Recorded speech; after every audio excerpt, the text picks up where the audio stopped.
when we're looking at Harry Kane, it's difficult to see him in the midst of that group, but he seems to be moving pretty freely, you have to say. He doesn't seem to have any strapping on that right ankle that was injured the other day.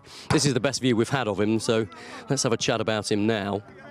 And he seems to be moving pretty freely, doesn't he? Only a light jog there for the England captain. But yeah, it seems to vindicate what Gareth Southgate was saying, that he's fine.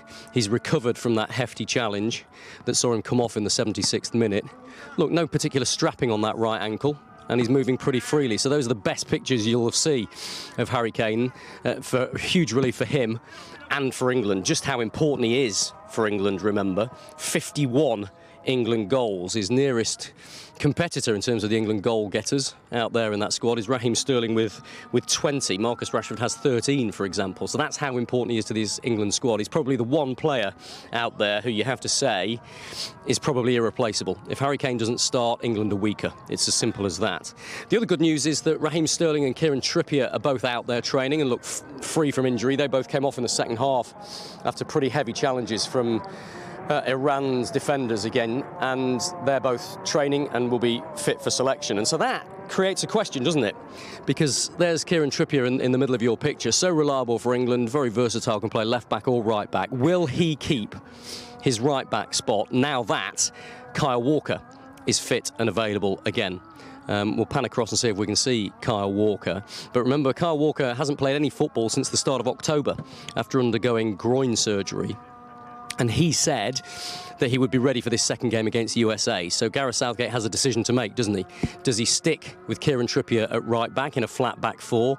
Or does he give Trippier a rest and play Kyle Walker, who's in the middle of your picture now, on that right back position? Or does he change the formation, go with three centre-backs? If he does that, you'd expect Kyle Walker to be one of those three centre-backs. That's how England have always played whenever he's available, for the extra pace that he offers to sweep in behind the other two central defenders. My gut feeling is he'll stick with the flat back four, Gareth Southgate, and so a straight question of whether it's Trippier or Walker who starts at right back. I think it's fair to say, now that we've got an update on Kane's fitness and Maguire's fitness, that there will be precious few changes to England's starting 11, and probably precious few changes to the way they play. We know that the one thing the USA have got is pace, athleticism, energy, particularly in the midfield. And so Jude Bellingham, who benefited from England playing with a flat back four because we could get an extra man in midfield, you'd expect to keep his place. And after a man of the match performance in most people's eyes and scoring his first England goal, England's opening game at the World Cup, it would be a big call, wouldn't it, to drop the 19-year-old Borussia Dortmund player now.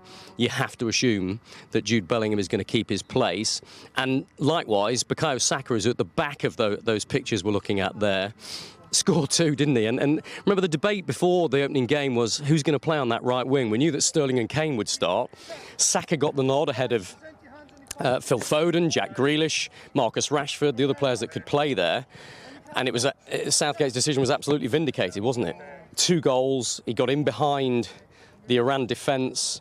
Looked very, very lively, continuing the form he's shown that's helped Arsenal to the top of the Premier League. So, again, it would be a big call for Southgate to drop Bukayo Saka now, and you get the impression there will be very few changes to the England starting 11 for this second game against the USA. And that'll be a disappointment for the likes of Callum Wilson and Marcus Rashford.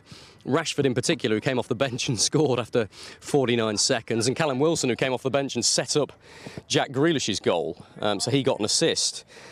They'll be disappointed if they're not in the starting 11, you have to say. But if there is any doubt over Harry Kane, maybe he can only play a certain number of minutes, probably Callum Wilson or Marcus Rashford would be first in line to come on and replace him. Remember, it was Rashford who came on for him against Iran. So who would Southgate go for as an option after that? So that's England training in the sunshine here at Al Wakra. We'll hear from Southgate and the man set to win his 50th cap. Harry Maguire is up for the media today instead of captain Harry Kane, presumably so they can protect Kane from all of the questions about his fitness.